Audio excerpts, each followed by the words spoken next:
All right. Well, we are here with Mike and Rob Barnes with Selkirk. Thanks for doing this, you guys. We're really excited for this time to get to pick your brain and hear a little bit about the history and present of the company, where you're going. We had the chance to do a full day of tour yesterday, obviously, and you've done interviews and stuff. It's been a wild couple days, so thanks for making the time for this. Um, I would love to just kind of hear a little bit from you two how you got started in this world in the first place, because that's obviously this is a huge company, but where did it kind of get started for you? Yeah, so I guess if we're starting in the very beginning, Mike and I founded a company when he was 15, I was 17. So we never went to college or anything. We just basically started. It was a school project actually that our dad encouraged us to do. And it was in an industry called airsoft, kind of like paintball. Oh, And so classic, yeah. yeah. So we basically learned how to import parts at one point and then basically sold direct to consumer and then also distributed to a couple small retailers. So we did that for a couple years, and then our dad was retiring from the LA Fire Department in 2013. And we were hardcore pickleball players starting from 2010. So we were playing for years.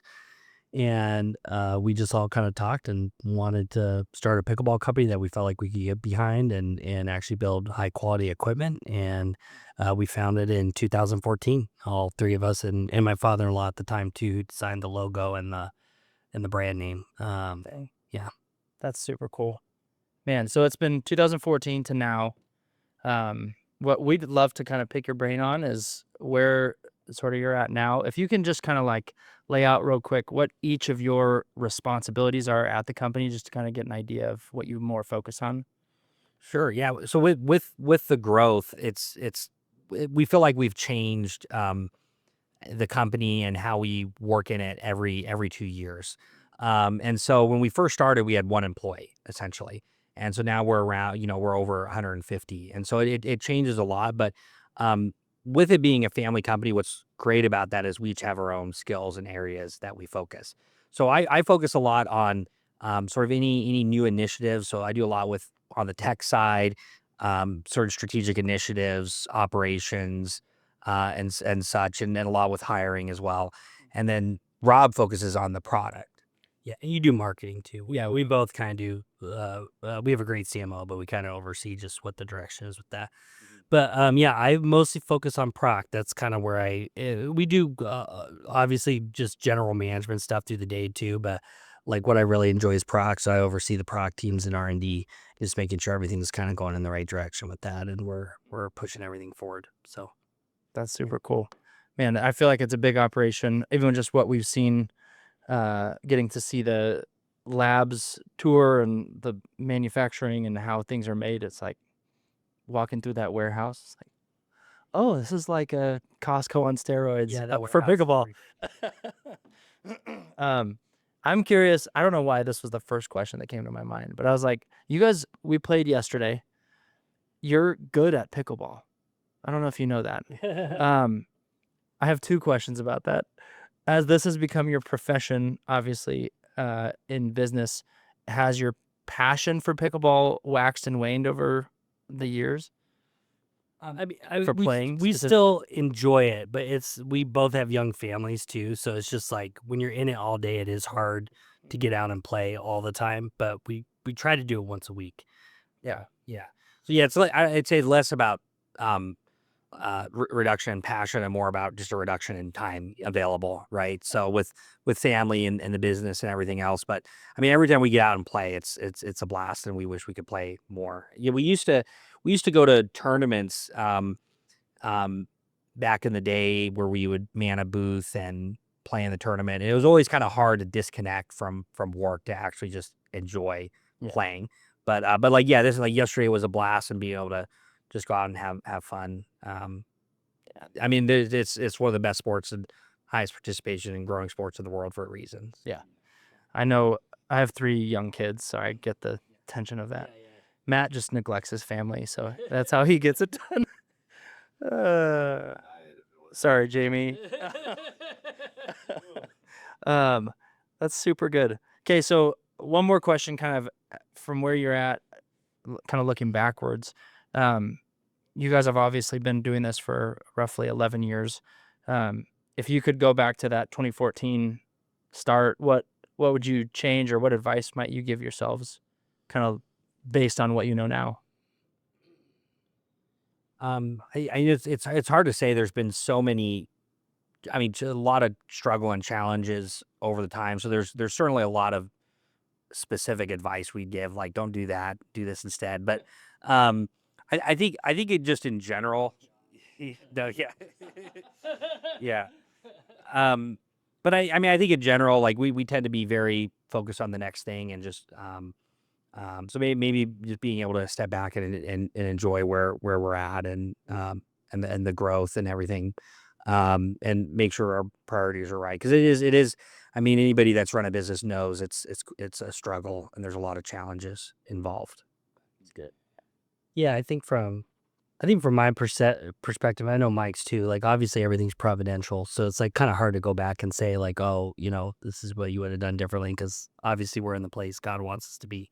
But I mean, looking back, I think some of it too for me is like, okay, you don't need to worry about everything all the time. Like, it's gonna work out. Like, you just kind of keep plugging along and just keep doing the thing every day. And um, yeah, so I think some maturity stuff that's probably came over 10 years, but it's hard. Like, I think you've done the same thing. We've probably game theory in our heads 1,000 times, like if you would have done this or that.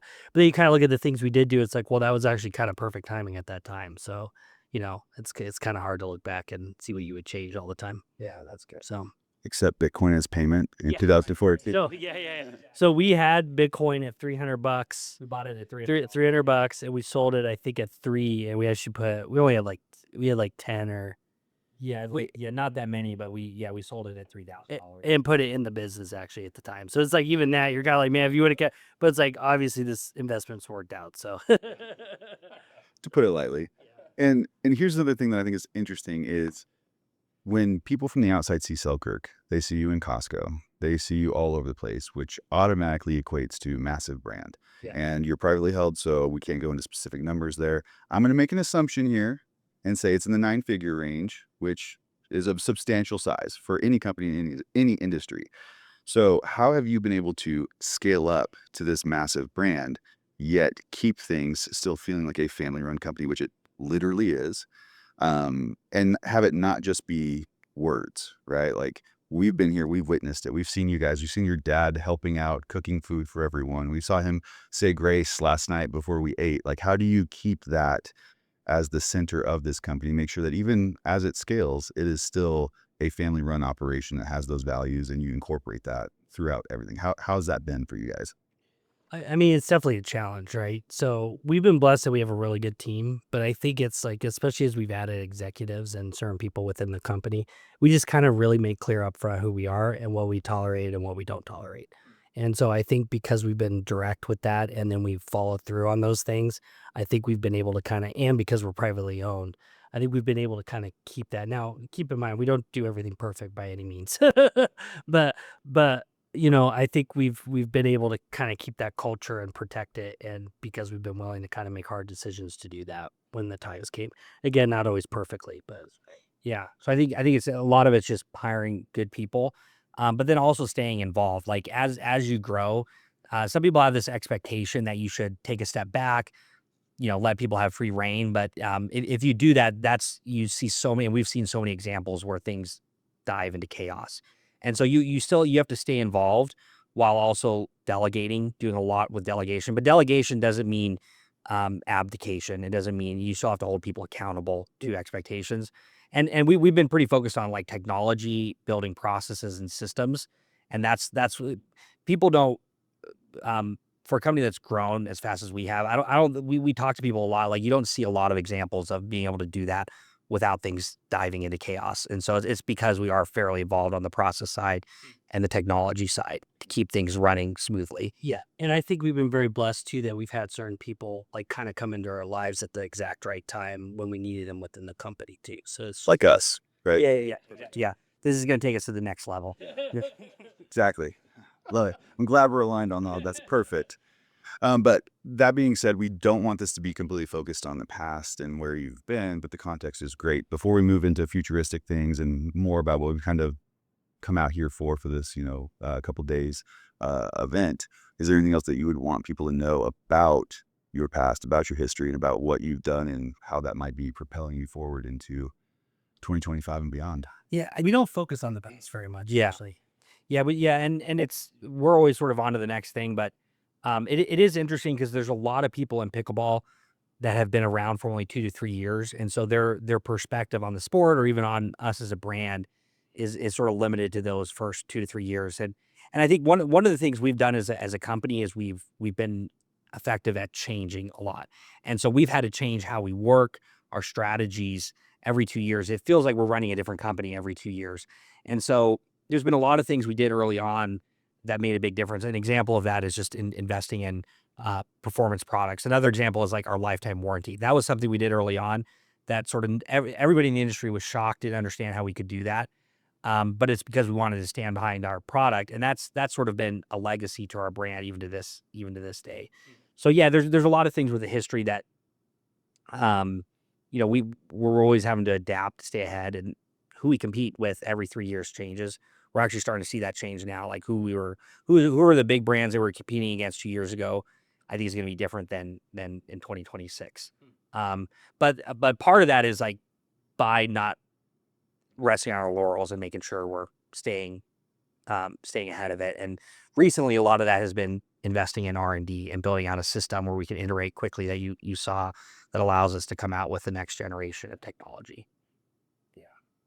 I was saying that was a super impressive thing to see, and watching how you guys test the paddles, durability, like that was mind-boggling, and really, really impressive. I'm curious, like, how do you? I mean, right now, I can't think of a ton of pickleball companies that are in the entry level game and in the professional game to the scale you are. How do you guys manage the tension of like, okay, Joe Schmo, whose brother got him into the game, wants to buy a $50 paddle, and Jack Sock or whoever else is playing at a pro level? How do you manage that, like from an ideation standpoint of trying to meet both those needs?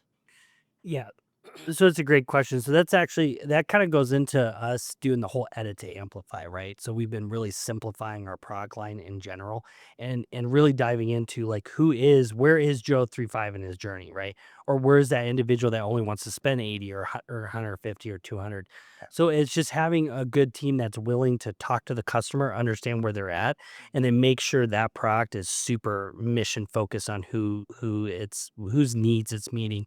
And so that's been something we've even been honing the past year, and why we're even going through and simplifying not only our high end, where we're just streamlining our offering, but even on the entry points from like, 50 to 150, really seeing what player group does that particular product speak to, and then what are we missing that we can basically add to the product to improve it to meet their needs. And so you really have to dive in. Like every one of those price points, if we're going to go off of price points, is a very different consumer group and their journey. And so really figuring out where they're at in that journey, and then making sure we're building the right product and not confusing them. Yeah. Yeah. Do you remember, this is something and you said edit to amplify. Do you want to kind of real quick explain what you mean by that? Yeah, so our CEO actually uses that term, and I love it. And basically what it is you're taking, we have a good example is we have like 3 different control products right now, right? And we're basically getting rid of all those long term to only focus on the Lux 2.0 on the high end. And what that means is we're basically getting rid of the noise, having one product that meets all those people's needs, and then communicate and market that product clearly, amplify it to that group. And so they're able to see it's only 2 shapes, quickly identify what works for them and make a decision versus, well, I don't know if I want a Vanguard control or a Lux control or an amped control. They're all slightly different price points, but just really going in and making sure we're limiting the options and then amplifying the communication to the right group. I can't tell you how much I appreciate that. When I bought my first paddle, it was a Selkirk. I remember being like, all of these feel like, yeah, they have overlap, and I don't know the specifics. And as being a new person, I'm like, I don't know if this face material is better than this one, or the widths of the core. Like, I didn't know any of that. And I was like, all right, I'll take that one. Yeah, because you said you bought a Halo, right? Not a Halo. Yeah. On Halo. Yes. So it was like right when you guys had marked it down because you're coming out with Gen 2. So I was like, oh, sweet. This is a really nice paddle for, I think it was $100. Yeah. And it was a great paddle for me to have as my first paddle. But I lucked out that I think it was Nick was in the pro shop and he was like, this guy looks really dumb. I'm going to help him through this process. And he was correct. And he did get me set up with the right thing. He's so right. Yeah. Well, You guys hire great employees Yeah, that are he's really good at identifying their audience. but that's a goal. Is like I think that's a great example that we want when you walk in. Let's say Nick isn't there, right? We want you to be able to look and see what the options are and kind of clearly know that's for me, or have only two choices and be like, well, I don't want to spend that, so I'll spend this, or I am willing to spend a little bit more. And obviously, they're clearly communicating what this does for me. That's what we want. We want clarity, and I think even us have fell in that trap over the years. I think a lot of other brands too, as you guys have seen. And we're really kind of, we kind of went like this. We had simplification because we only had so many products. We went like this, and now we're reverting back. It's good. When you guys were talking about this yesterday, it reminded me of Microsoft Word. Like back in the day, you remember the paperclip that they added? Yeah. Where there was a word processor only, and then they had like added this feature and added this feature and added this feature, and it was like, dude, this thing will do just about anything.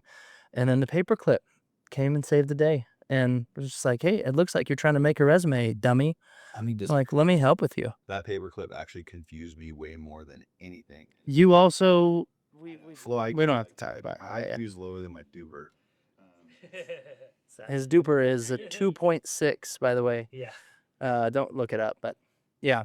Okay, so we're here. We've been spending the last day talking about the BoomStik. We won't be able to go into super detail, which we'll do a podcast later to talk more specifics. What can you tell us about this? This is the BoomStik. It's beautiful.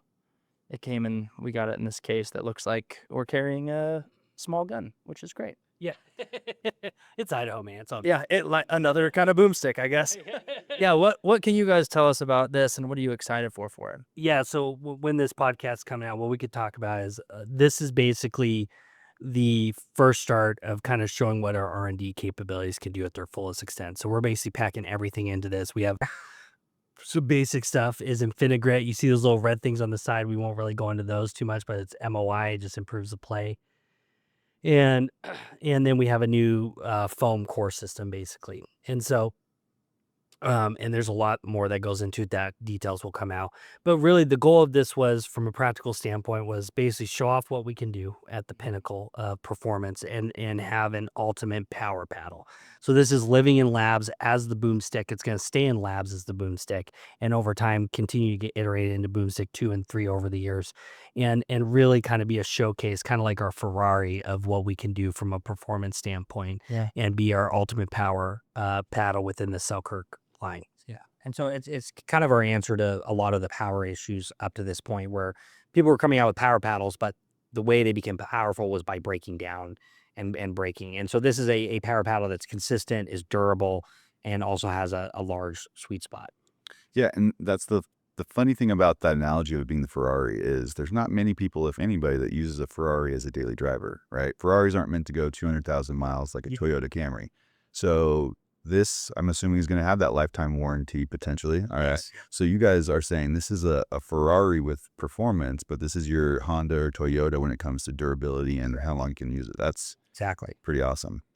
Because yeah, every power paddle I've had in the past, the core crushes or it delams or something like very, very quickly. And at the time, I was okay with that, thinking like, yeah, this is meant for one tournament, right? For professional players. Like this is meant to be a Ferrari for just specific use cases, not a paddle for everyone. But you're basically saying we're bringing performance to the masses for anyone who wants to use it anytime as much as they want. Like you stand behind your product. Yeah, exactly. It's pretty dope. We should do a marketing video with you.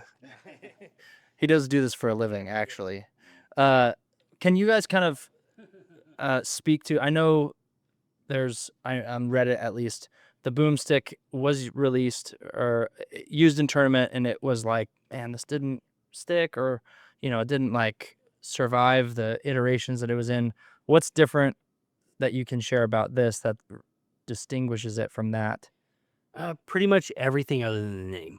So yeah, it's a totally different platform. So the original BoomStik, and obviously that was a power paddle too, but the original BoomStik, it was edgeless. We were experimenting with some new core concepts, and we just couldn't get the process to be super consistent. So pros loved it, but it did the whole break to perform aspect, and so it just wasn't acceptable. So it was out for a little bit, and then we pulled it back and kind of went back to switching to a different tech that we were working on.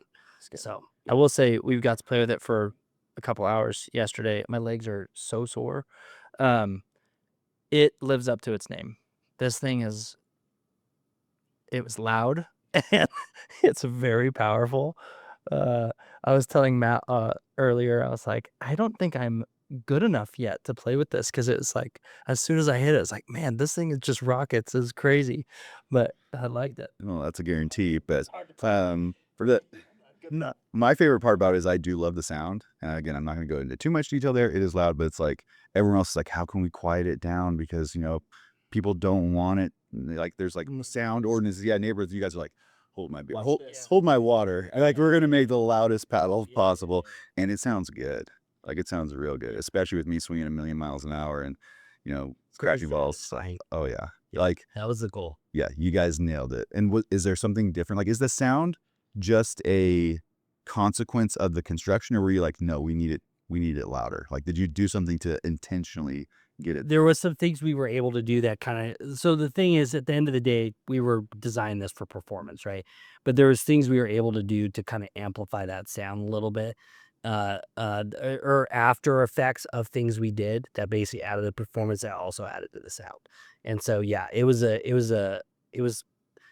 perfect pitch of what we wanted, because I think you have like some of these Gen 3s that have kind of a loud sound, but it's almost like it's a weird pitch that's almost like a crack, or I don't even know how to describe it, like a hollowish, deeper. This is like a very just sweet, I don't even know how to describe it, like a crisp. It is crisp. Yeah, pop that's a good sound. word. Yeah, and so We'll have to do an ASMR video, just getting the nice sound I think fit. it's a great idea. Yeah, I don't know why it reminded me of like the the SpaceX. Like he's like, why'd you shape it like that? It's like, I don't know. That's what a rocket ship should look like. Yeah, It's like yeah. this is what a pickleball paddle should sound like. yeah, It's good.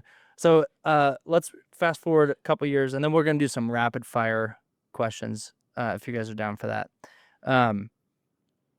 You mentioned kind of the goal of wanting to continue to innovate, continue to shape the future of the industry, and kind of be on the front edge of that.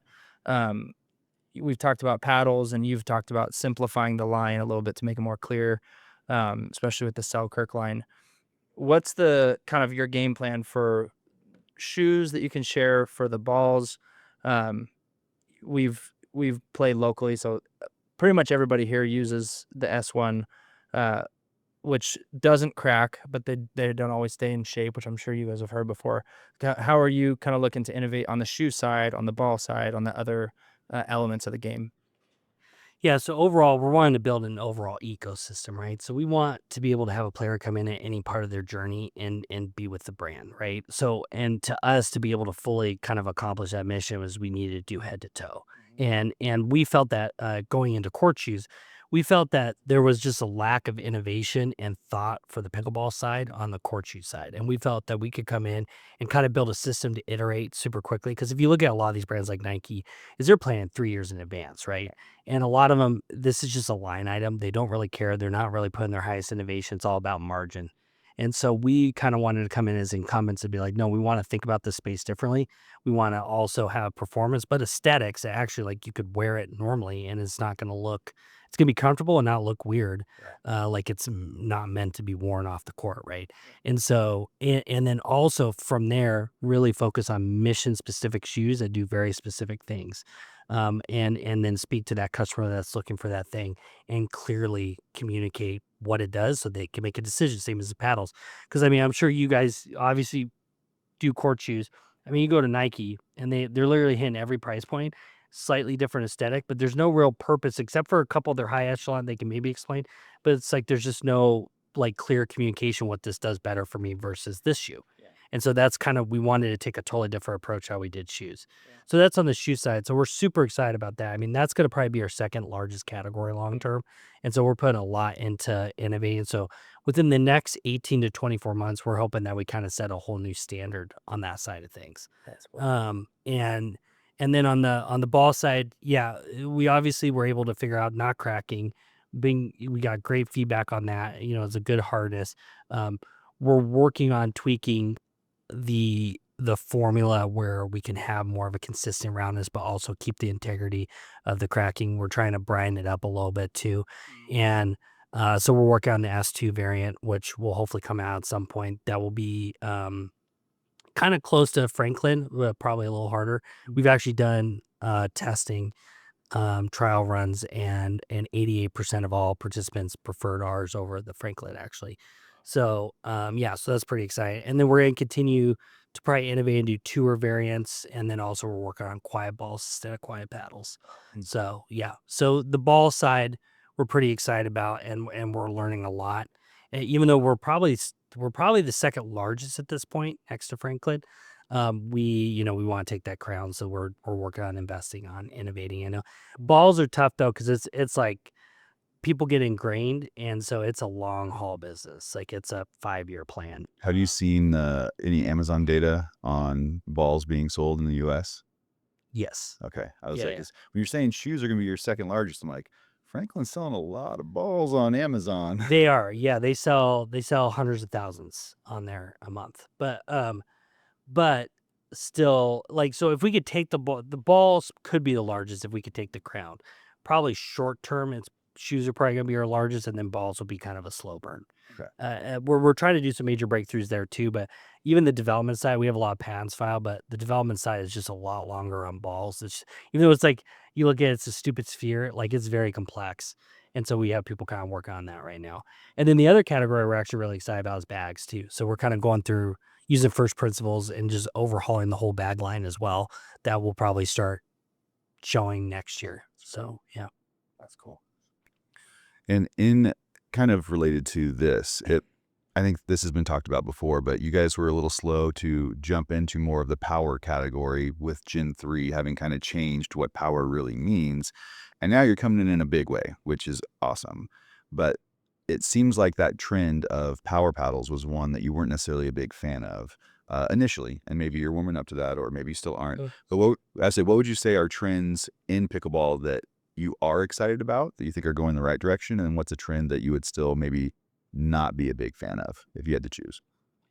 Yeah, I think in terms of power paddles in the past, what we were really concerned about was paddles that broke in and became hyper powerful way beyond the limits. And thankfully, USAP has kind of brought things back in place. They've increased enforcement, reducing these, greatly reduced the amount of cheating going on.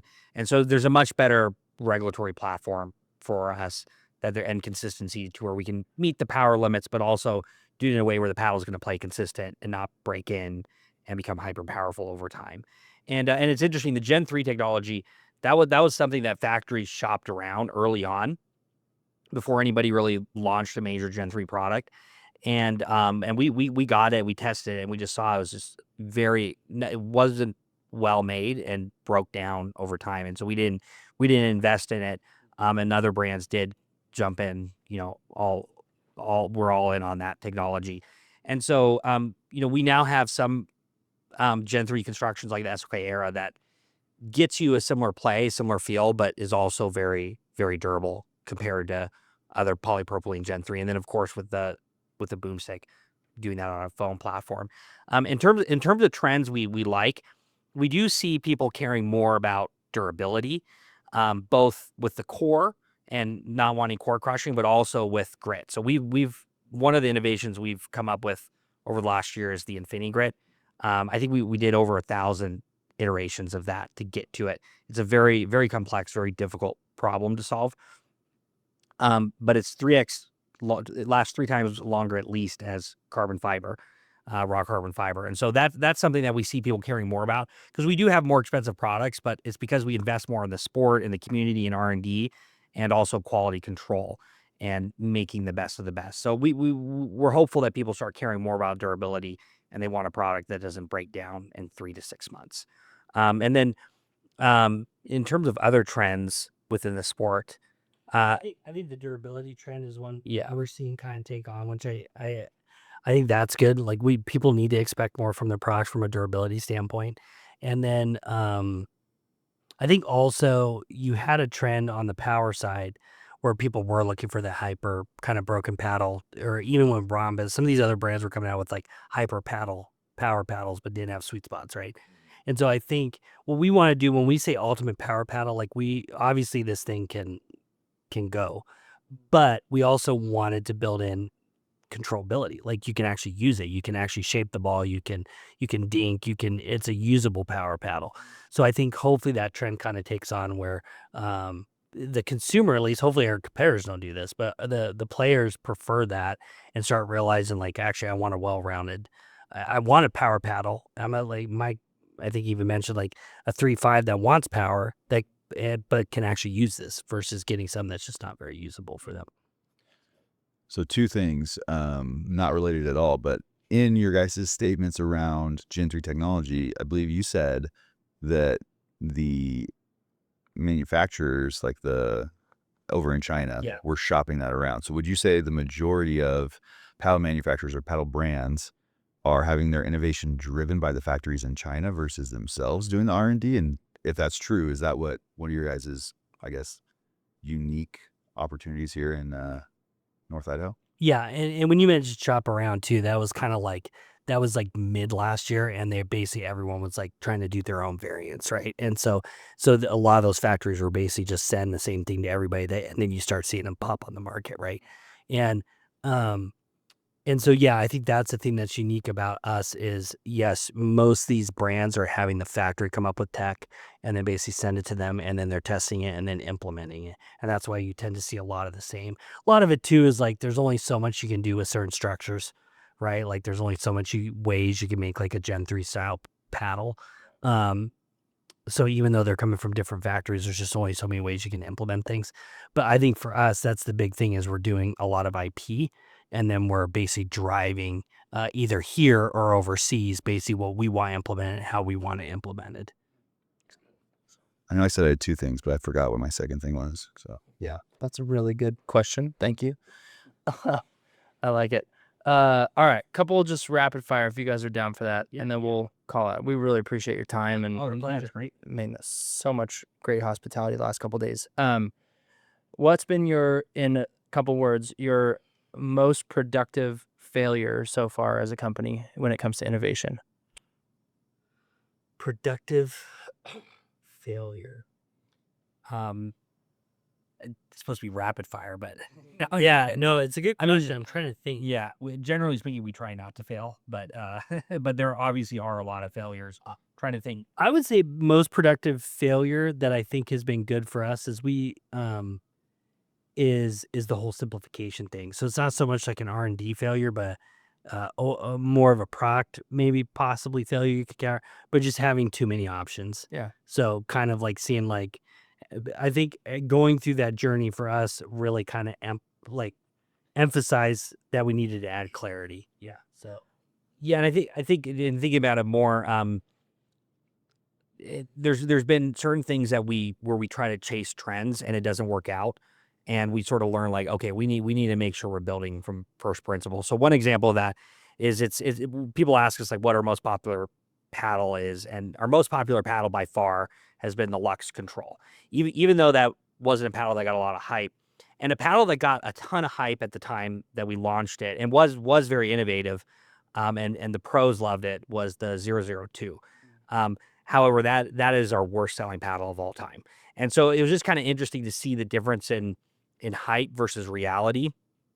And it made us focus on like, okay, we need to know who we're building this paddle for. That was one of your earlier questions, right? So like we have personas on players and who's who, and we make sure it's like, okay, we're building this and we think this is going to get hype, but it's really for those advanced players. Whereas this other product, like the Lux Control, is a better option for beginners.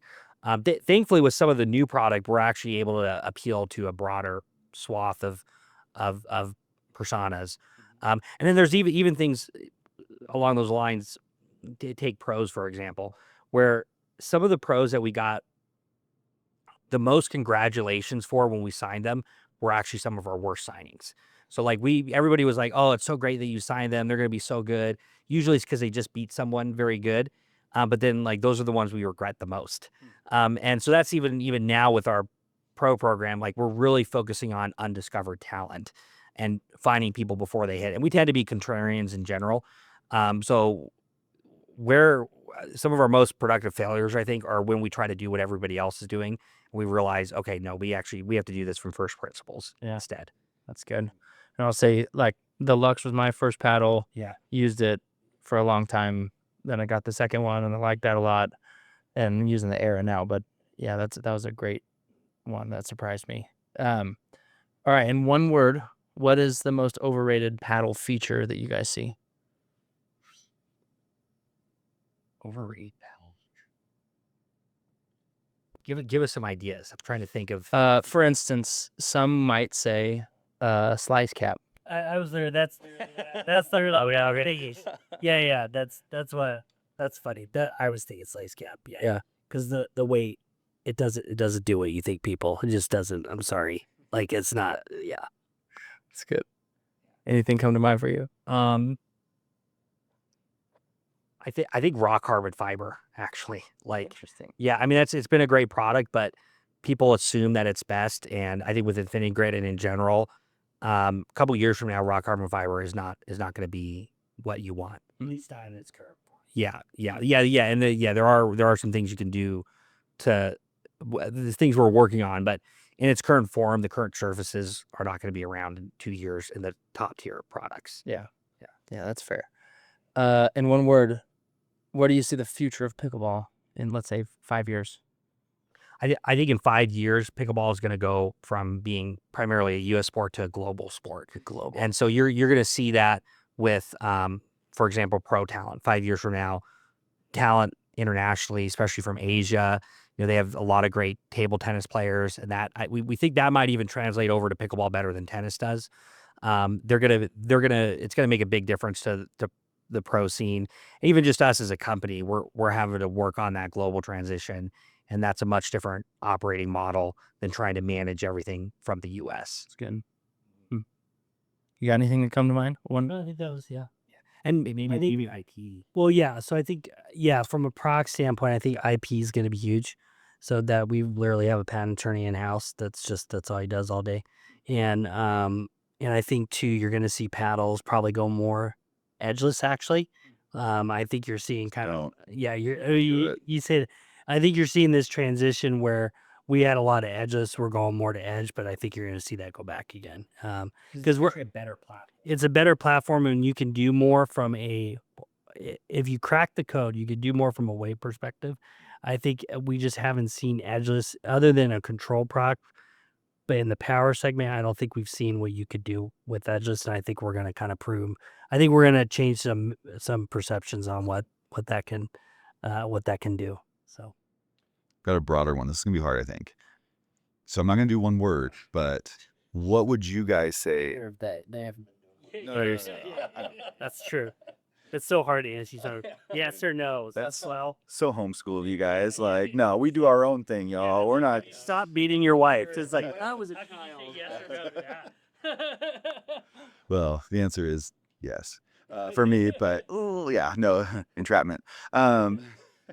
What would you say is the definition or what makes a paddle great? And the reason it's a broad question, right? Because you have different paddles with different people. But for you guys, when you're making a paddle, what is, I guess, the essence or what are you trying to accomplish with a paddle to make it great? I think whatever you do is consistency. So if you're making a power paddle, consistency. If it's control, it needs to be consistent. Quality needs to be consistent. So I think consistency across the board, whatever you're doing, whatever you're trying to hit. Because at the end of the day, that's what you need is consistency. Predictability, right? Yep. Yeah. I had nothing to add to that. I wish you would have been holding eye contact with me while you said whatever it is. You need consistency. I mean, you've seen my serve over the past day or two, and I feel like that's a little bit of an attack, but I mean, That isn't the word that I would use to describe. It is consistently hard. That is true. Consistently in 50%. It doesn't always land.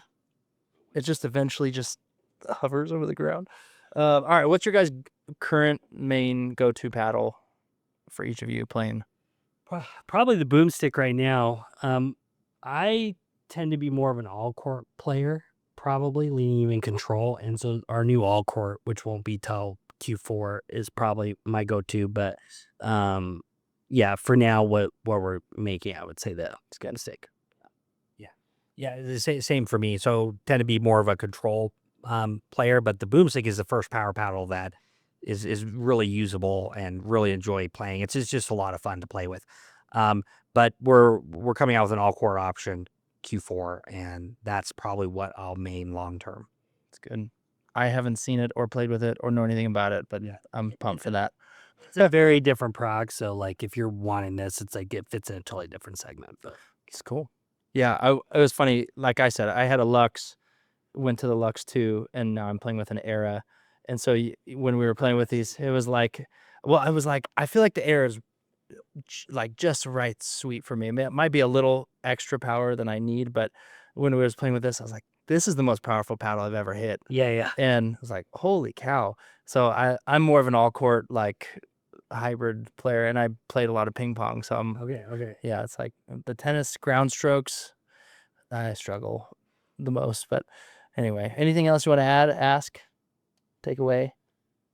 I don't have, it's not really a question for me. I just want to say, like, as we wrap this up, is there anything else that you guys would want our audience and the entire world, because obviously there's going to be millions of views on this. Millions, excuse me. Is there anything else that you guys want to end with strong? So what would you want them to know about Selkirk or you guys or these paddles and things that you're coming out with? Well, I think one thing from I'll let you speak to if you want to add to this, but we're obviously a Coeur d'Alene or North Idaho based company. You guys live here too, and so I think we're just really proud to live up here and have a company here. So we basically have a building almost in every city within this general area. So we look at ourselves as a Coeur d'Alene, Idaho company, and we love it here. We're planning on always being based here as long as we're in control. And so we love where we live. We love our community. We love that we can build a company here and have our families grow up in this community while we do it. And so, yeah, we just love where we're based as well. So, yeah. Yeah, no, that's definitely true, and I think also we're in it for the long haul. So we started in pickleball before it was cool. You know, people wondered what we were doing with our lives, and most people didn't even know what pickleball was when we first started, and that's changed a lot. Where not only do most people know what it is, a lot of people have actually played it. But especially in 2022, 2023, when interest rates were low, pickleball was at sort of the peak of its hype cycle. There was so much private equity and easy money coming into the sport that we're just kind of trying to buy their way in and take advantage of the opportunity. And so us as a brand, like we're in this for the long haul. We've been in it for a long time in pickleball years. And we hopefully people see that we're investing back into the sport. We're investing in R&D in the community, trying to help build the ecosystem, and trying to do what's best for the sport long term as well. It's good. Man, well, we're super grateful for your time. Thank you guys for having us out, and the last day has been awesome. I think I've been super struck by both of you're just normal people, which I don't know what I expected, but you've been super humble and kind and hospitable, and super grateful for that. Thanks for being on the Dinking and Driving podcast, and I'm really excited for people to get to experience this and get to walk out what the next iteration of Selkirk looks like. But we appreciate your time, and hopefully we'll do this again sometime. Definitely, yeah. Thank you.